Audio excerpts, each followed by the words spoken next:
Good evening. I hope you're doing well. Listen, I wanted to talk a little bit about something that popped up in my YouTube feed, and I made the mistake of watching it, and the video was entitled Barack Obama Has Ruined Rock and Roll. And I have some thoughts on it. I hope you'll watch.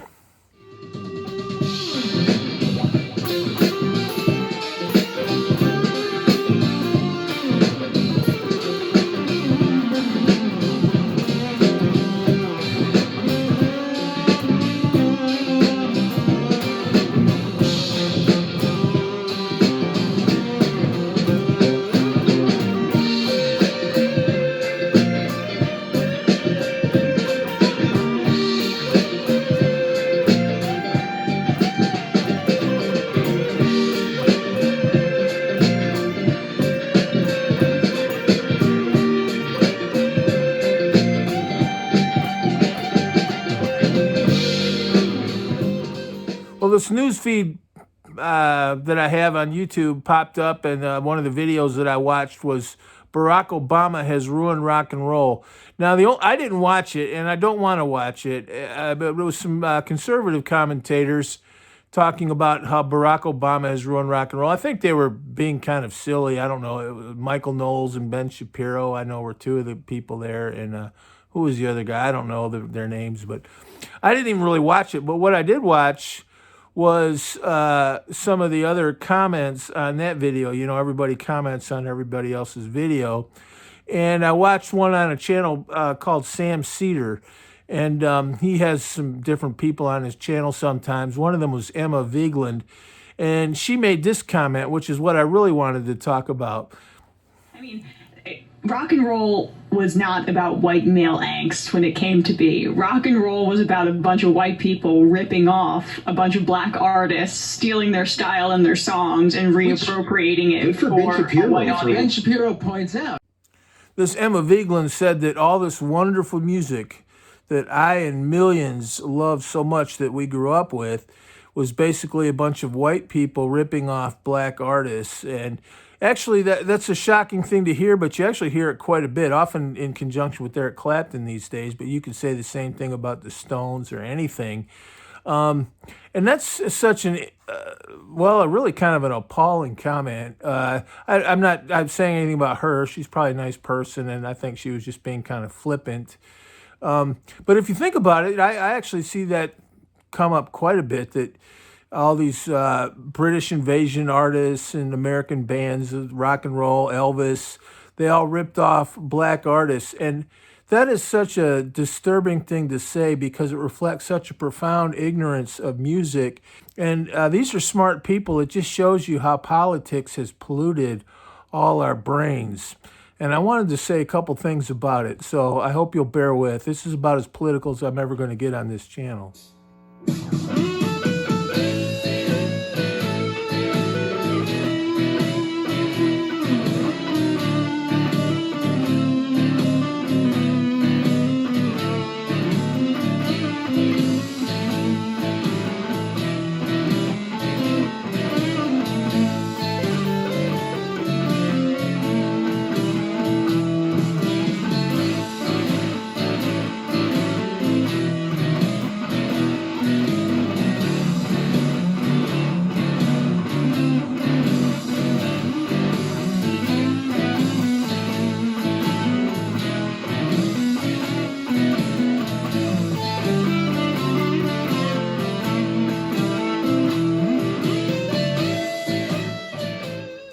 First thing I wanted to say is, if anybody ever says, well, you know, Clapton and Elvis and the Stones, they ripped off all this black music, that is ridiculous because it shows, well, for one, they don't understand anything about music itself, but it also shows they don't understand anything about the 50s and 60s and how different it was. You can't impose a bunch of mindsets from today, legal, financial, and cultural mindsets from today on some artists in 1959, for one thing.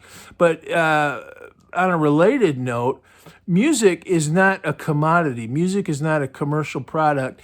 And most of all, music is not something we just passively hear and discuss. You know, it's not just something we hear in the dentist office. It's not just pop culture that's based on celebrities. Music is part of American history. It's part of American culture. Music is a language, not a commodity, and we share that language.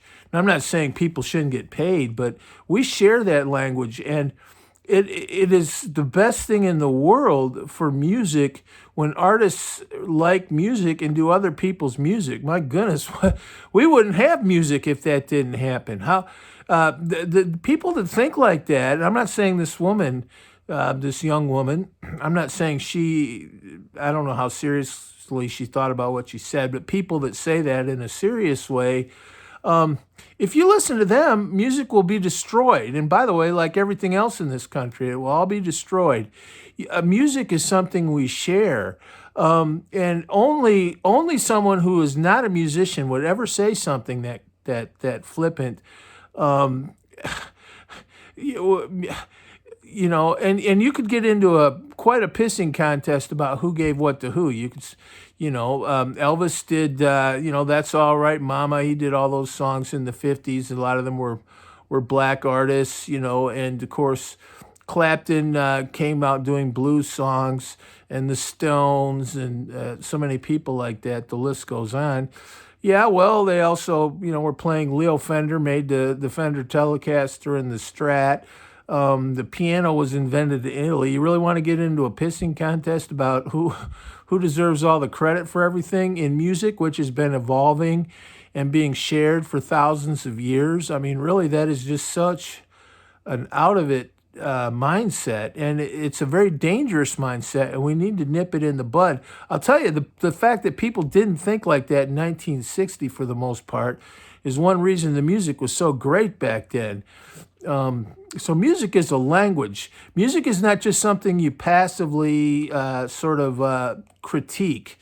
I think a lot of times younger people, maybe like some of these on the show, they don't have as much music in school. I wonder if they even sing. Did they grow up singing Happy Birthday, maybe Happy Birthday? Did they grow up singing, You Are My Sunshine, or Good Night, Irene? Did they grow up singing, patriotic songs? Did they grow up singing all the great love songs and, Shenandoah, Red River Valley, Home on the Range? I mean, that people should be singing that music, not just professionals. That reflects this idea that, well, music is this thing for professionals, and it's this part of celebrity pop culture. It's part of a legal corporate culture.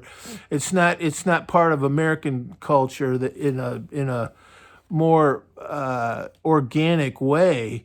And that will kill music. That as sure as you're watching this right now, that will kill music, and it would be one of the worst things that ever happened to music. So music should be shared. Obviously.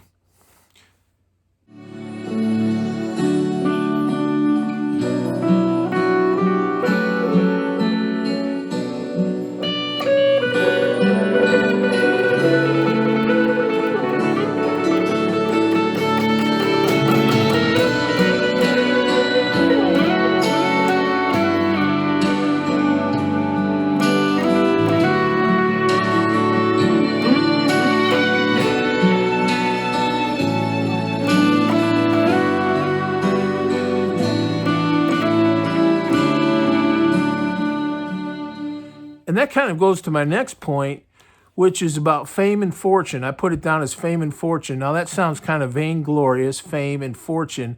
What you're really talking about is money, and we all need money. That doesn't mean people are greedy, but we all need money. And fame for a musician, you could think, a lot of people, when they hear that, they think, being, mobbed and, adored in front of 80,000 people. But for a musician, what it really means is having people like and play your music and know about you and your music. And that's the goal of music. And what kind of musician would ever write a song and did not want anyone to play it?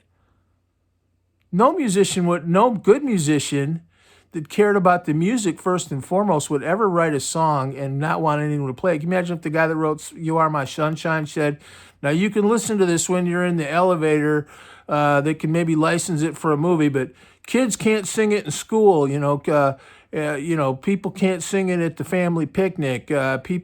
that would be terrible, terrible, terrible. Music, when people write great songs, it's for others to sing.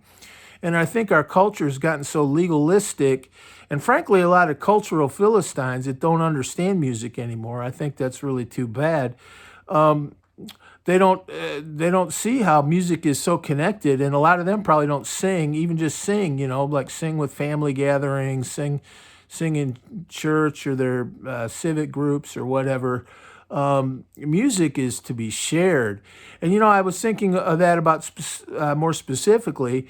You look at someone like I mentioned this in another video recently. Look at someone like Muddy Waters. Now, I grew up hearing some Muddy Water. I grew up hearing Muddy Waters. The Allman Brothers did "Trouble No More." When I was a kid, Foghat did "I Just Want to Make Love to You." That was Rod the Bottle Price on that slide guitar. Oh my God.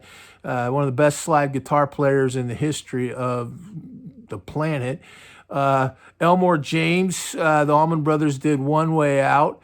I mean, the list goes on. Otis Rush, Eric Clapton, Double Cross in Time. Eric Clapton's done so many great blues songs. Eric Clapton's only ever wrote about 30% of his catalog, and that's okay. He's an artist. He's a song stylist, and.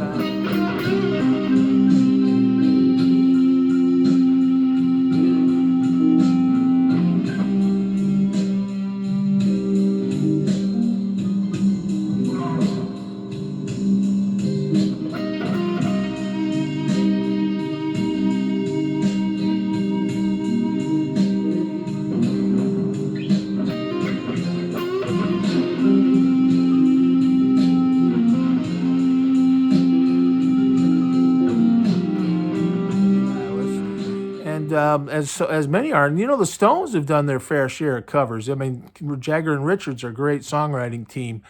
Really, on almost, I would say, if you look at some of their stuff, it's right up there with Lennon and McCartney. But they've done a lot of other people's music, and they certainly did when they started out. "I'm a king bee, baby. I'm gonna buzz all around your hive," and I mean and where would music be? And that's fame and fortune, and getting your music played. That was the best thing that ever happened to a lot of those artists. And Muddy Waters. I said this in another video. Muddy Waters, the last part of his life was probably pretty good. I mean, he got pretty famous. Fame. People who don't think that way are people who can't play music themselves. They only see money in politics. But Muddy Waters, people were playing his music. He was going to some damn good parties there for the last part of his life, having a good time, probably drinking better wine around prettier people. I mean, Muddy Waters, that was the best thing that ever happened to him, maybe. I don't know what he would say. He's not here, but that was great for him. Who it wasn't great for? I mean, people that might think that was, they don't understand that, are people that can't play themselves. And they only see things in monetary terms or political terms or some sort of sophomore anthropology class terms. Any musician would be thrilled to have his songs out there being played all the time like that. Come on. Elmore James, John Lee Hooker. I grew up listening to a lot of those people, and a lot of their songs were done by other people, which is such a great thing for any musician. Only people who could criticize that are lawyers, record companies, distant relatives, like a lot of these estates now that sue everybody. They're all distant relatives. That's even happened to Martin Luther King. You have family members that run around and want to sue people if they quote 5 lines from "I Have a Dream" speech. But the artists themselves, that is so good for their legacy, their music, and probably their finances. Muddy Waters was a star when he died. He was on some of the greatest stages in the world, playing with some of the greatest people ever appear, and they were so respectful of him, and vice versa. And he had a good time, and that's what music is. And like I said, people who don't understand that probably don't play music. What would you rather have? A bunch of songs sitting in some Smithsonian catalog, that you can archive when some old scratchy 1939 recording of some of these people? Or would you rather have it get out there and be updated and have the whole world love this great music and maybe record it again? And that's not ripping anybody off. And in terms of the finances, copyright laws were pretty different back then.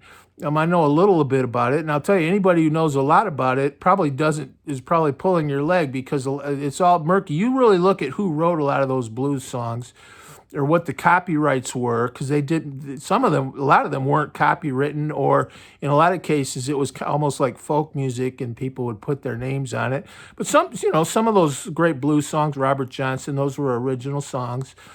But a lot of times, if you look at the copyright laws they were written under, they were way different back then, and the terms would run out, and you would have to renew it, and they wouldn't get renewed. But anyway, yeah, people should get definitely be paid. But I'll tell you what happens is, okay, Muddy Waters, how great was that for his music that people started doing Trouble No More? How great was it for Elmore James to have One Way Out become such an awesome classic, and his version, and how, any of those people, T-Bone Walker, Stormy Monday.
I mean, those songs are great, and they were done in a fresh way. They were done in a updated way, and they've become standards of the American songbook. Who could possibly object to that? But I'll tell you who. A lot of times, family members who can't play themselves, or lawyers and corporations who can't play themselves, they have no financial incentive to get that music out there. Muddy Waters had a big incentive to get out there and play. He was a musician. He doesn't just want to sit there and sue everybody. He wants to get out there and play and get his music out there. That's just music business 101. Get your ass out there and play your songs for people. And, when all those people started doing all his music and wanting him, to play, and that was one of the best things that would be great. But I'll tell you who doesn't maybe think that are family members. Now that he's dead, you have all these, they don't have the same financial incentives. They can't go out there and play anything, really. And same with lawyers and corporations. They can't go out there and play anything. So their financial incentives are, hey, if you hum 2 bars of, One Way Out in the elevator, Elmore James's estate is going to come and sue you. His great aunt, so-and-so, and second cousin, twice removed so-and-so. They're all going to sue you because they don't have the same incentive. We should never cater to that, and we should not have laws that let that kind of thing happen to our music.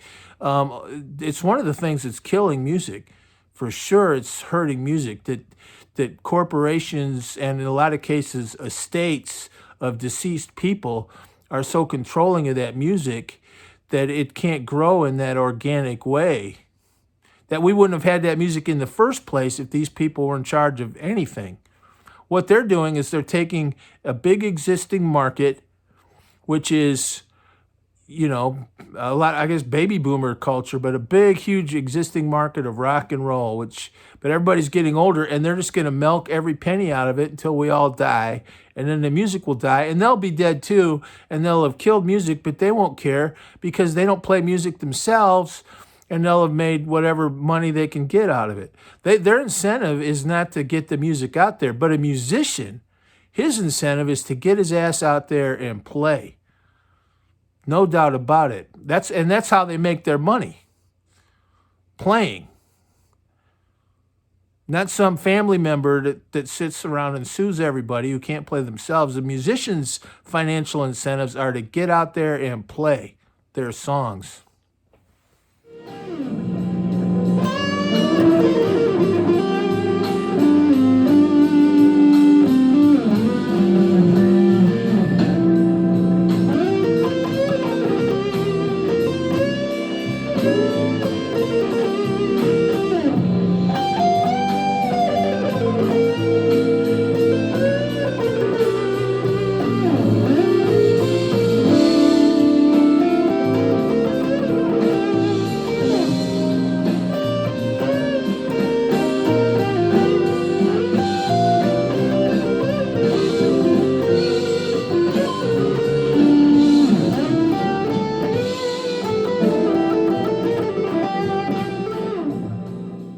The final thing I wanted to say is it's so sad in 2021 where we're so divided politically that people would see, and obviously there's a racial element to that. People would see white people doing black music as some kind of part of America's racist history. That was one of the best damn things that's ever happened in this country, musically and otherwise. And having all those artists love each other, play on the stage together. Maybe you're not a musician, but seeing bands that had a black bass player and a white drummer, and that was one of the best things that ever happened to this country. And everybody should know that if they know any history, because of course there's a lot of segregation before the 1960s. And when you started to have those breakthroughs, that was one of the best things that's ever happened. We need music so bad right now to get to help us get together and have community and bring people together. Good music. There's nothing like music to bring people together. And please don't toss these racial and partisan politics into something as wonderful as rock and roll. And that's something that brought so many people together, millions and millions of people. Please don't do it. I mean, I'm begging you. So when I saw that, I just thought, oh man, that's please don't do this. And I've seen it in a lot of places actually. So that all this music was stolen, or in a lot of cases, people who don't play music themselves, and frankly, probably don't even sing that much. Do they have families that sing? Do they have songbooks at home? Do they have an upright piano at home they sit around and sing to? Probably not. Maybe they do. I hope they do, but probably they don't. So why would we listen to anything they say about music? They're not musicians. All they're going to do, you listen to them, all they're going to do is hurt our beautiful, wonderful music. And music's changing. I do agree with some of the comments later in that video that in some ways rock is dead. Makes me sad. Music evolves. You can't just live in the past. On the other hand, I think some of the things I've discussed in this video have hurt rock and roll a lot. Including the way the corporations control everything. And some of these videos I watch, the people are so sort of communitarian, let's say, about everything. And if you're going to be communitarian about anything, you'd think you'd be communitarian about music. What did Ralph Waldo Emerson say? Let me write the songs of a people, and I care not who writes their laws. Music is of the people. And yes, artists should be paid, but the way that's supposed to work is you write a great song, you play it great, you get out there and play, and people want to hear you play it, and then you go play it and you meet more people and you keep going up and playing better places. That's what happened to Muddy Waters. That's what happened to a lot of those guys in the 60s and 70s and on through. B.B. King, look at B.B. King. He was the king. He was the king in name and I mean, he was beloved, right up to the end of his life. He did those, Crossroads festivals. He did all those different albums. Man, that was the best thing. That was such a good thing that happened to him. Now, there might be some B.B. King estate somewhere now that wants to sue everybody every time you play live from the Cook County Jail for 2 seconds. And they'll ruin B.B. King, trust me. But B.B. King himself wanted to get out there and play Lucille to the end of his freaking life. And I'm pretty sure that's what he did, or close to it. And you want to get your music out there, and you want to play. And if that's not your mindset, you shouldn't be entering into the conversation. Well, thank you very much. God bless you.